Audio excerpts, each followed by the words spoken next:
this lecture on theories of war and peace.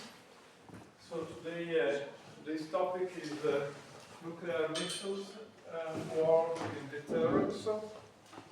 So I would like to warn that it is a lesson about, a lecture about a frightening topic, so that if somebody among you is particularly sensitive or impressionable, then they should maybe think twice whether they want to attend.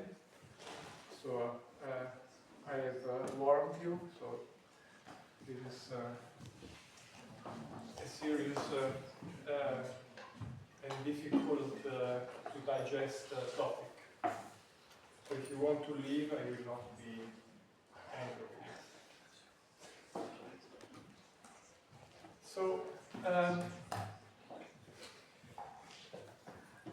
our species is characterized by the accumulation of knowledge, and in particular scientific knowledge, which has produced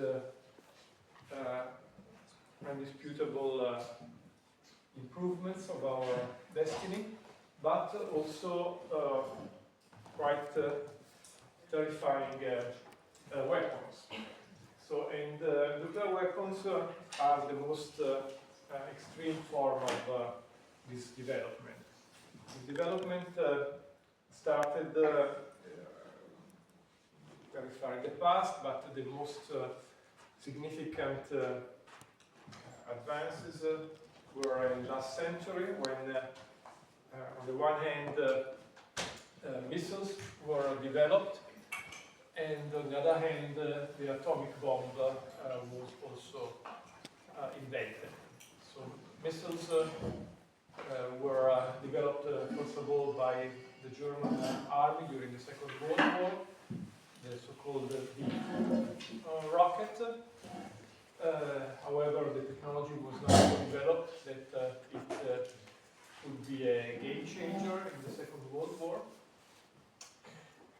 Things are different from the atomic bomb. Atomic bomb that was invented by the scientists around the Manhattan Project in the 40s during the Second World War. But I should stress that our department, Straße 20, is the place where the Germans tried to invent the atomic bomb before the Americans. So the so-called Uran project was precisely based in the Straße 20, and when the Soviet marshal that led the Soviet army that occupied Berlin arrived, they had the map with a red circle around the building, because this was considered the most important building, because they hoped to find the technology to develop the atomic bomb. So the most significant German scientists of the time worked at that project. For instance, Werner Heisenberg, so one of the pioneers of quantum physics. So, as everybody knows, the atomic bomb was tested for the first time in New Mexico in 1945, and then from Potsdam, I think, came the order to drop atomic bombs on Japan in August 8 years ago. And these two atomic bombs that were the only atomic bombs in the US arsenal at the time were called Little Boy and Fat Man. So this happened 30 years ago. The bombs were released or dropped by a bomber, not by a missile. But the technological developments in the following decade produced the modern nuclear weapons. And today, nuclear weapons of an extremely sophisticated fashion are installed on ground, in silos, on railways, and on trucks, on aircraft, on surface ships also, and on submarines. And soon they will be installed also in space. So, and as we will see, these are not simple advances in military techniques, but they really change in a profound way the strategies of war. So we will see that some of the mechanism that we discussed during the last few weeks cannot work, at least not as we discuss them, if nuclear weapons are in the play. So, just to give you some background, so about missiles, to begin with, there are two main categories of missiles. Nowadays there is an extreme heterogeneity of nuclear weapons and missiles in particular, but at least you should know the difference between ballistic and cruise missiles. So ballistic missiles are powered by an engine during a brief initial period, and then they start, and they can reach also orbital flight. So they can be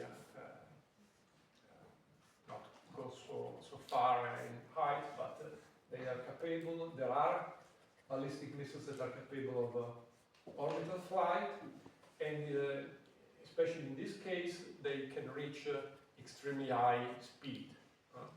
So the re-entry speed in the atmosphere when the missile hits or is going to hit the target can reach Mach 27.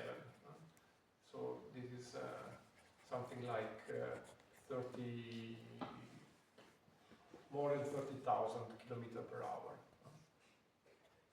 So they can reach different continents. So we have intercontinental ballistic missiles, and they may also carry high HGV, which are hypersonic glide vehicles. That is to say that they are not just single warheaded with some explosive, but they can produce then various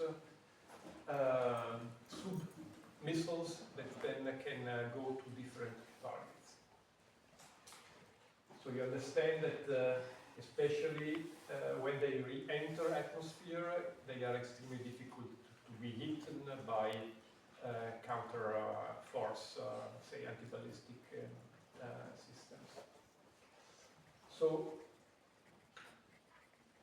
cruise missiles are instead self-propelled and may be guided by the military or self-navigated with artificial intelligence, like robots, and they have the ability to fly at extremely low altitudes, which makes them very difficult to be discovered by radar and enemy intelligence, so that they can surprise the enemy.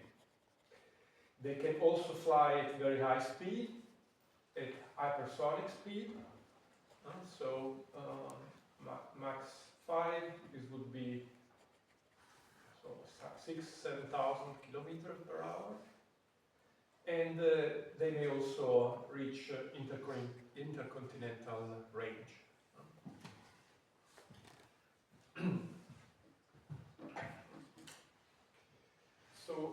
the key difference with respect to the traditional way of waging war with conventional means is the difference in destructive capability of nuclear weapons. This is measured by the yield of the weapons. The yield is the explosive energy, which is equivalent to 1 ton of TNT. So now, in order to understand the orders of magnitude that we are talking about, let us consider not just one conventional bomb, but the most powerful one, which is the GBU-57.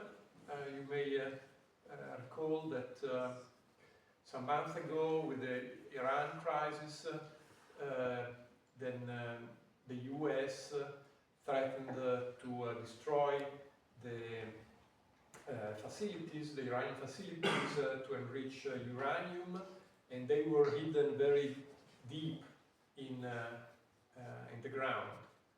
And the only possibility to destroy them was to use this GBU-57 bomb that is in the US arsenal and need very stealthy aircraft in order to be transported up to the target, and is able to produce such a devastating impact that it can reach several meters under the ground. And so, as far as I know, they were not successful. But this was the most that they could do with conventional means. So this is an incredible stealthy and incredible destructive conventional weapon, which has a yield of 4 tons. So it is equivalent of 4 tons, so it is of TNT. So say something between 2 and 5. But I think the most common ones are 4 tons. So now, in order to understand what we're talking about, the oldest atomic bomb, the one that was dropped on Hiroshima, little boy, had a yield of 15 kilotons. Kilotons are 1,000 tons. So you understand the difference. From 4 to 15,000. From 4 to 15,000. So this was, however, 80 years ago. Of course, science and technology have advanced at an incredible pace since then. So already in the 50s, the atomic bomb technology developed in a very foreseeable way. Actually, Enrico Fermi, Teller, and other scientists already pointed that out in 42, that once you have the atomic bomb, you can easily go over to a thermonuclear or hydrogen bomb. So in the early 50s, the United States tested the first hydrogen bomb. So the standard atomic bomb is based on the fission technology, so that the atom of uranium is split, whereas the hydrogen bomb is a fusion technology.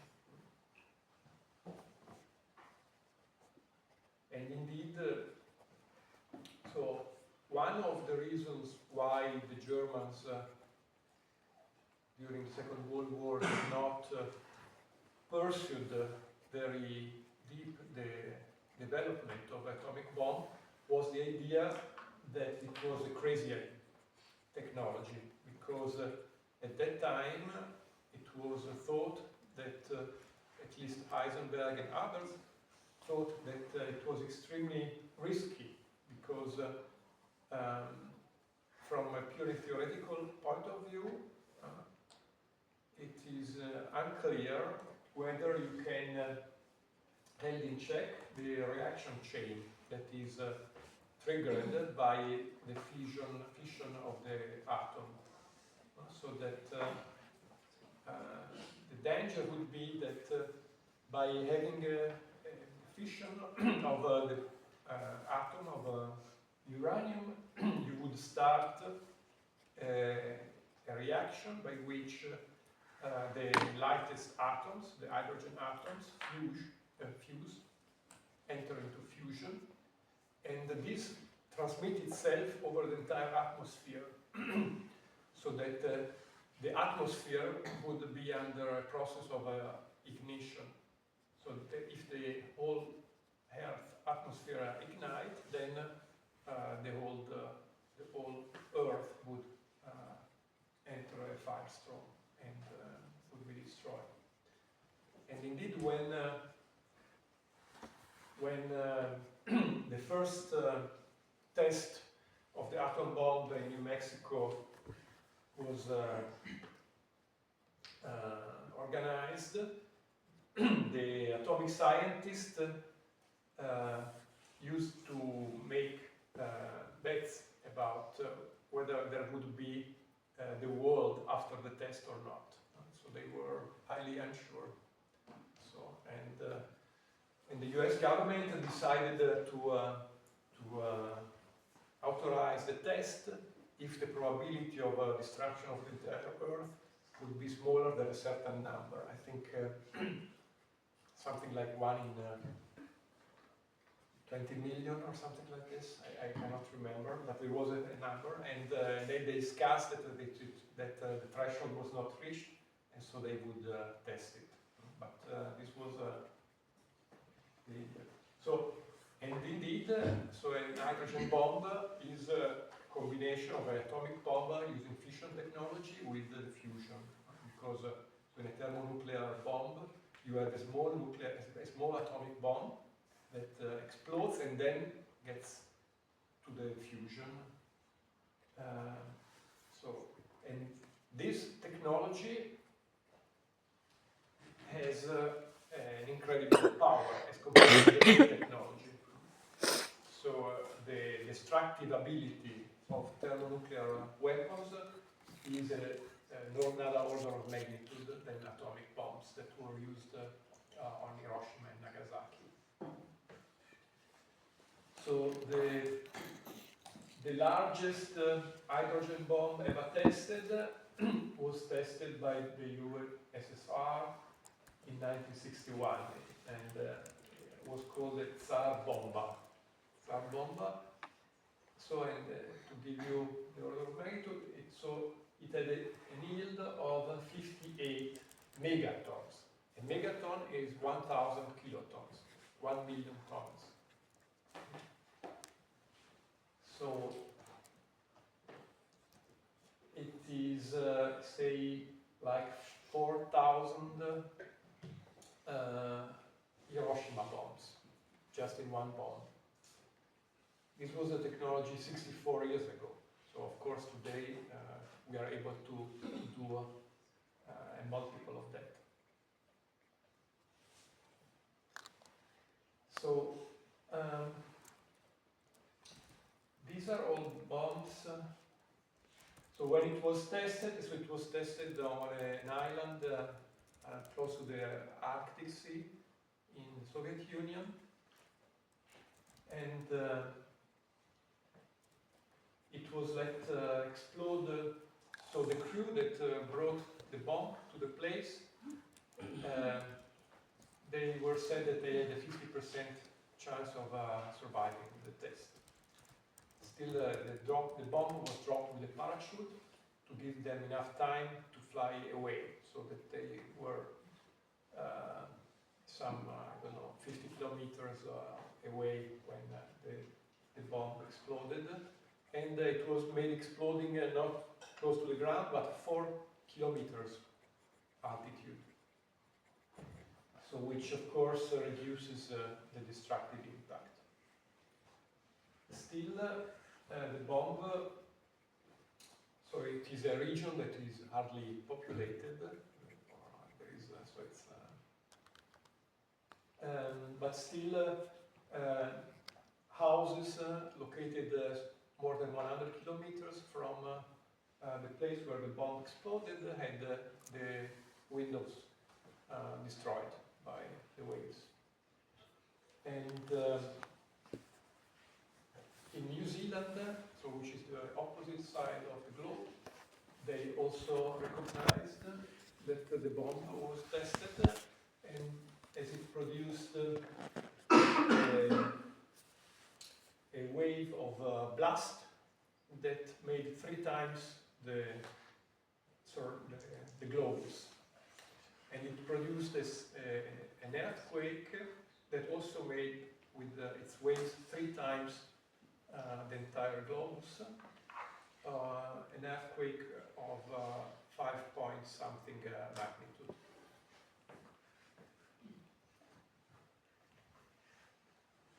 So this was already feasible 64 years ago with just one bomb.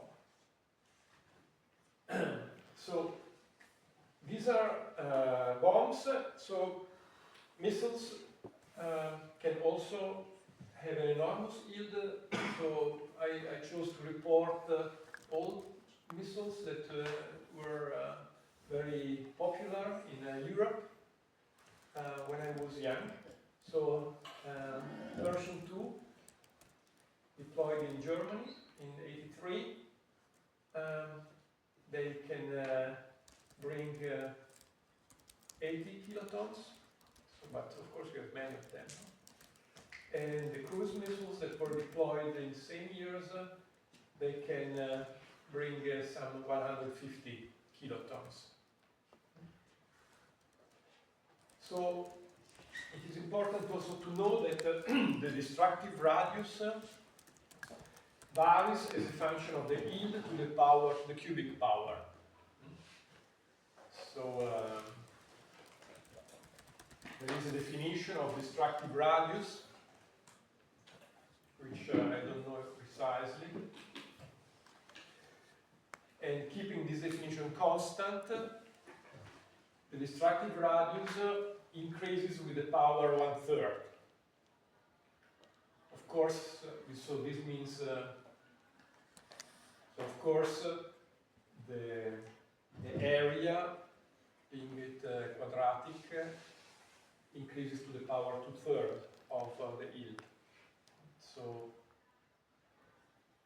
if, for instance, we take Tsar Bomba, let's say 60, 4 times Hiroshima, so the cubic of 4,000 must be around 16.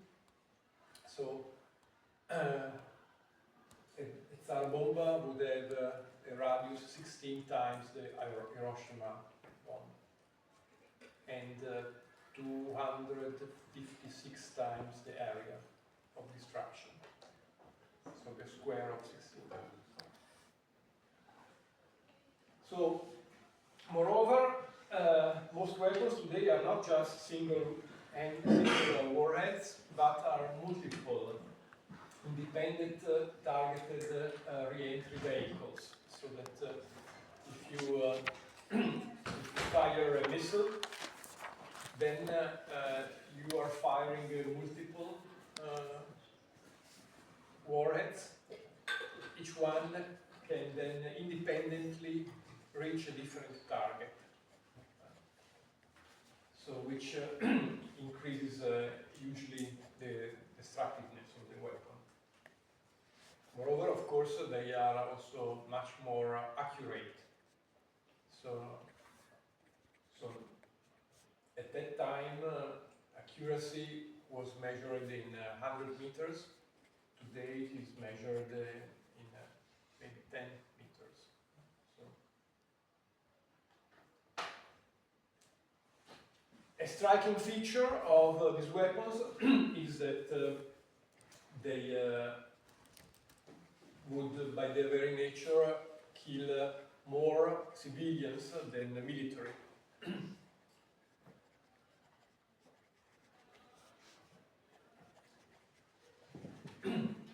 Okay. So today there are the following countries that are officially nuclear powers. So the US and Russia have by far the largest arsenals. Very, very far there is China behind, and then far below China are the other countries. So China tested its first atomic bomb in the 60s, I think, 1964, and was the first country that claimed a pledge, a commitment not to use nuclear weapons as the first power. So not to use as first country the nuclear power, the nuclear weapon. So China has this pledge not to use as first nuclear weapons. The Soviet Union then made the same commitment in the early 80s. India then made also the same pledge. There is also a UN resolution that was approved by a large majority that says that there will be never a moral justification for using nuclear weapons, and should a country use nuclear weapons, it will be never pardoned. And this resolution was endorsed by the Assembly with large majority, and only the US and some NATO countries voted against.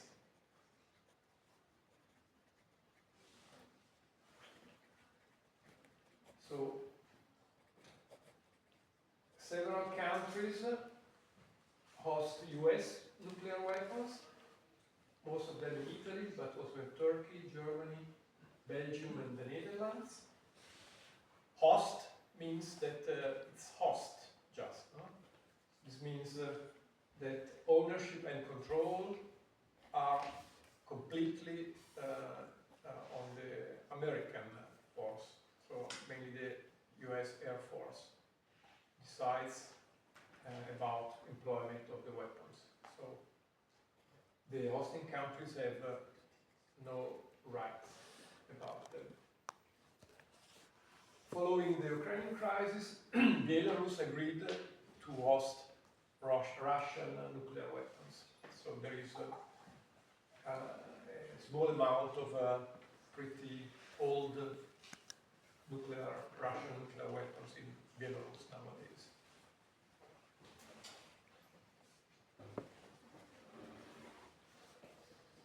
Okay, so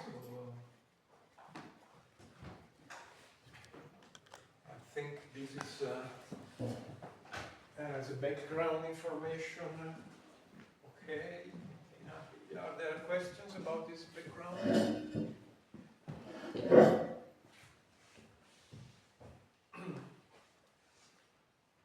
Okay, so nuclear weapons may play a role in warfare that starts with conventional means, but we are going, because of lack of time, to concentrate on the most extreme form of nuclear war, which is a war between superpowers. This means basically the war that could have occurred between the USA and the USSR. So we are going to discuss a simplified model that was very typical for the Cold War period. So it's a model that makes many simplifying assumptions, and it is quite stylized, However, you can imagine that at the RAND Corporation, at the Pentagon, and so on, and then the corresponding Soviet places, they had much more sophisticated models, but that were based on the same logic. They were based on the same logic.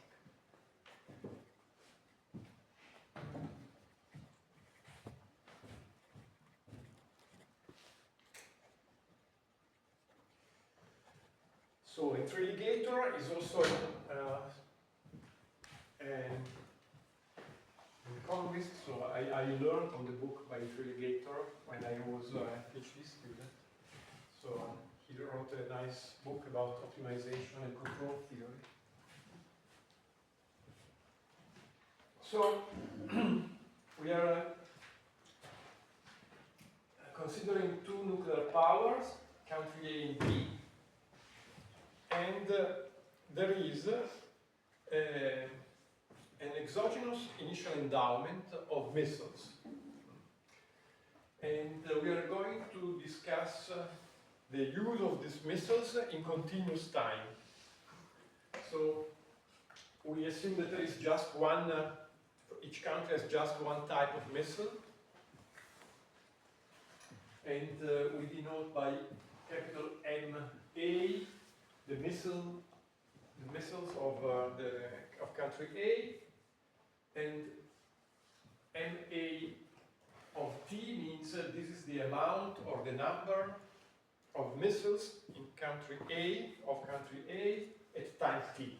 And time begins at T equals 0.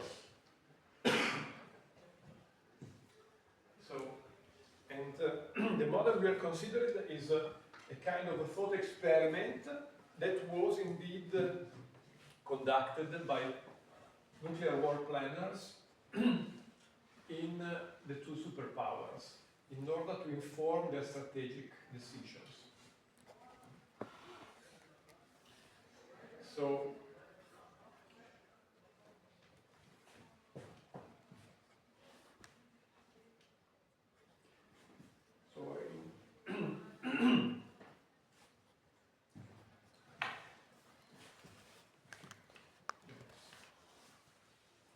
so it is not a game like in game theory that we are talking about. So you will see that there are some elements that are missing, but this is due to the fact that there are some ambiguities in this realm that are quite difficult to decide. And so this is, so to speak, a kind of background model that could inform decision. It is not the decision themselves. So,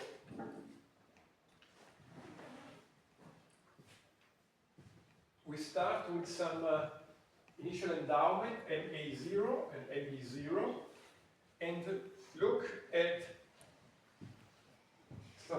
strategic decisions about using these missiles in order to defeat the enemy, taking into account the casualties in the home country. So,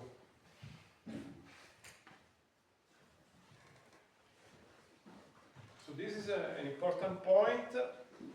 During the entire Cold War, when defense planners thought about a war between the two superpowers. So, of course, this refers to the period of time of nuclear parity, of almost nuclear parity. So, from 1945 to the early 60s, so almost 20 years, there was nuclear primacy by the United States. Actually, the United States thought that they would have the monopoly over nuclear weapons for 3 decades. So, however, the scientific knowledge about the construction of the weapons So the gap was filled quite rapidly, in part thanks to spies like Fuchs, the German scientist, and the Rosenberg couple, and others who transmitted classified information about how to construct an atomic bomb to the Soviets. But the main point was the control of high-grade uranium. So the United States believed that they had control over 100% of high-grade uranium, which you need in order to build a bomb. But then it was discovered that in East Germany there was some uranium of this type. And so the Soviets did many advances, so that by the early 60s, more or less, there was a kind of nuclear parity, so not dominance by the United States.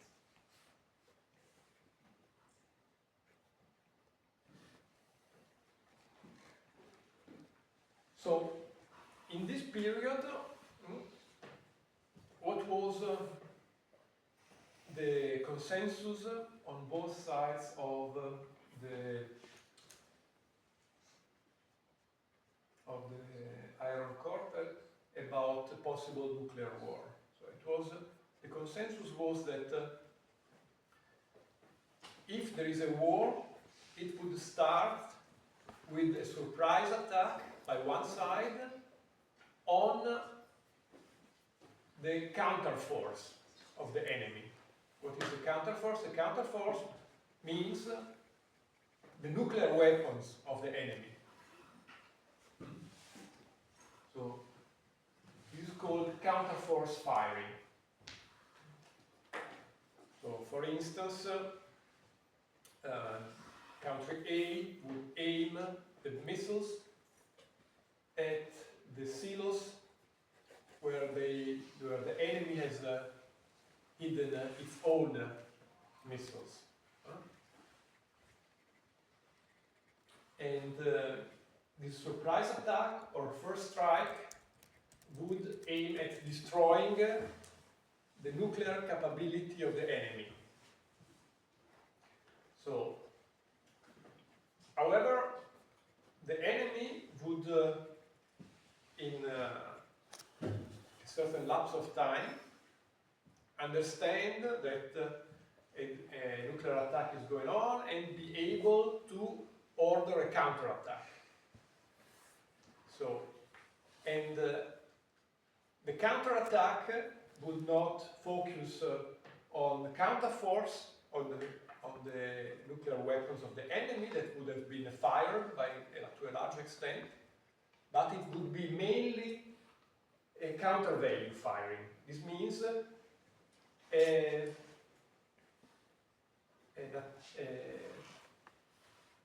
reaction aimed at maximal destruction of value of the enemy, which means lives, basically, casualties. So it would aim the most populated cities of the enemy in order to have the maximum possible punishment of the enemy. This is called counter-value firing. So, of course, the attacking country then would also retaliate and bomb the most populated areas of country B. So, in the first stage, only attacking country is firing and against the missiles of the adversary. In the second stage, both are firing missiles at the cities, each of the enemy. So, and then at some point in time, they would stop, and then there would be what is here called just war of nerves, so that they would say, so now we stop, but if you start again, we are going to start again. So that there would be a kind of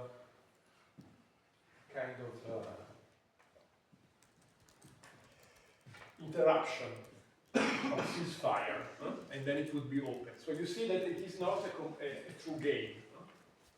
So now in this context, the question is, so what kind of distribution of missiles in the initial period at T0 is conducive to peace, and what distribution is conducive to war?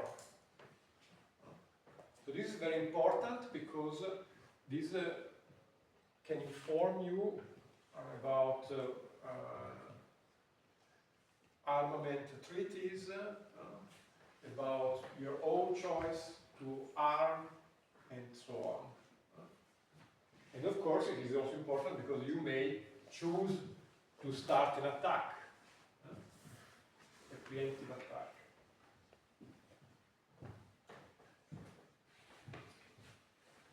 So this is basically the frame of thinking that applied basically from the early 60s till the end of the Cold War. There were some variations, but this was the main frame. So then nuclear planners have tried to quantify what would happen. So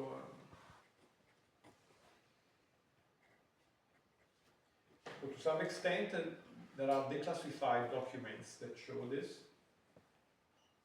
but also there are academic papers, especially by the RAND Corporation and so on, at the time, that use this model in order to compute what is feasible.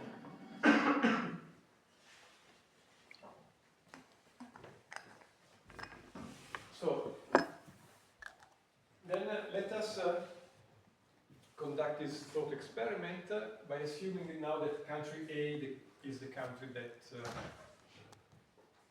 is thinking about launching an attack. So what would be the consequence? So, first of all, it is clear that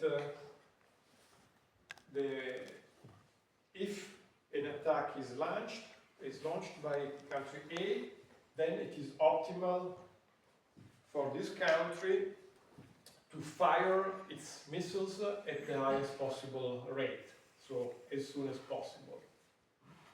So, and this will be mainly determined by some technical conditions. So, let us denote by alpha the maximum firing rate of the missiles. So this gives you the fraction of missiles that country A can fire in an arbitrarily small period of time, say in 1 minute.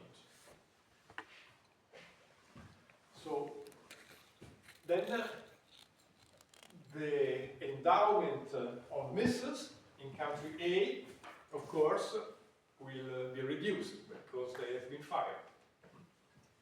So the change over time of missiles in country A is the derivative of an A with respect to time.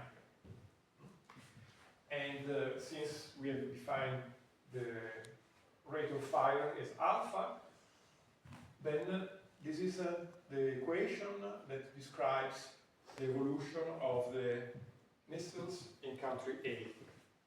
So it is a very simple differential equation that can easily be integrated and gives us that at a time t during which we are in this stage, then the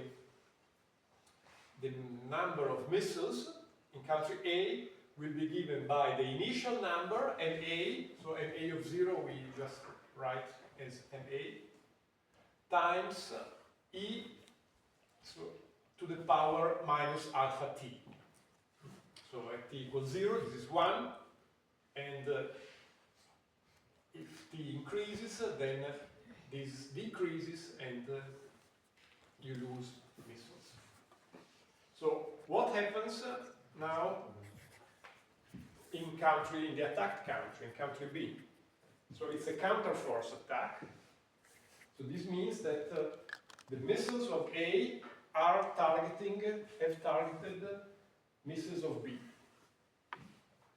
So let us define the effectiveness of the counterforce attack. Let us denote it by FA. So F for force, A. So this is, so to speak, how many missiles are hit by the attacking country, by one missiles that has been fired. Of course, if accuracy would be perfect, then FA would be equal to 1. But of course, accuracy is not perfect, so that FA will be smaller than 1. So that one missile may reach less than one adversary missile. So here you see already there are some simplifying assumptions behind, because for instance we are planning just with one single warhead for every missile. We are not considering other technical problems that may be caused by the fact that two missiles of the same attacking country can disturb each other. So, but let us abstract from these small problems from theoretical point of view. So then the change in the endowment of missiles by the attacked country will be given by the number of missiles of country A that have been fired. So this is minus alpha, and A is the number of missiles that have been fired, times their effectiveness. So we have already computed MA T here, so we can substitute. And then again we have a simple differential equation that determines the change of missiles in country B during this first stage. So these are just constants. And so we can compute also the number of missiles in country B over time. So what will be the number of missiles in the attacked country at some time that we define by theta A? Well, country B starts with MB missiles, and then there will be a reduction in this endowment, which is given by the number of arriving missiles from A multiplied by the effectiveness of this attack. So M with a dot is just the derivative of M with respect to time. So M dot B is this function here. So again, we can then put the constants out of the integral, and then we integrate over the exponential function, and then again we have a simple expression. So this is the integral of the exponential, and then we have to compute this function at the upper and the lower bound of the integral. So we have that at the upper bound we have to substitute theta a to t, and at the lower bound we have to substitute 0, which gives 1. And since there is a minus before, we arrive at this equation. So this determines